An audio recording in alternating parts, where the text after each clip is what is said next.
Well done. Now, Corfu Street in Birkenhead might sound exotic, but it's a tiny cul-de-sac with a really boring wall at the end of it. And that's not my opinion, I should point out. It's what the residents think. So they decided to paint it and cover it in flowers. So far, so good. Until the council stepped in and said that the plants were actually on a public highway and had to go. We sent our environment correspondent, Colin Sykes, to see what all the fuss is about.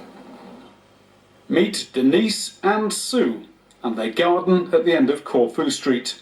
After putting up with a grim-looking brick wall, they decided to give it a splash of colour. I started off with a few potted plants onto my window, and then it kind of came round along the curb, and I thought I wanted to carry on, so I thought, well, I'll just put them along the wall for everybody to enjoy. They got all the neighbours involved, and things just sort of grew. After painting the wall, they covered it in ornaments and flowers, and then arranged dozens of pots on the road, which is when they ran into problems with Wirral Council, who said it was a public highway and had to go.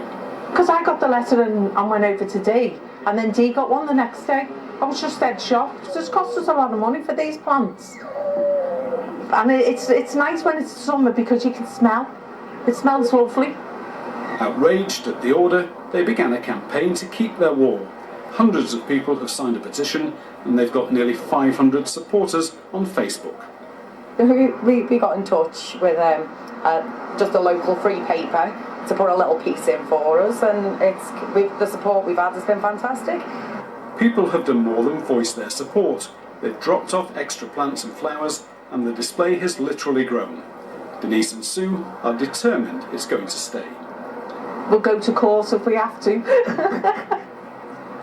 This story might have a happy ending because after the outcry from local people, the council appears to be having a rethink. Apparently, provided the garden is licensed, there's a chance it could stay. We'll let you know what happens. Colin Sykes, BBC North West Tonight, Birkenhead. Oh, it's really pretty, real splash of colour, isn't it? Yeah, beautiful, aren't they? I hope they get to keep them. The great thing with hanging baskets, of course, is that you do have to water them quite a lot, but of course at the moment, probably quite easy. There's plenty of raindrops falling.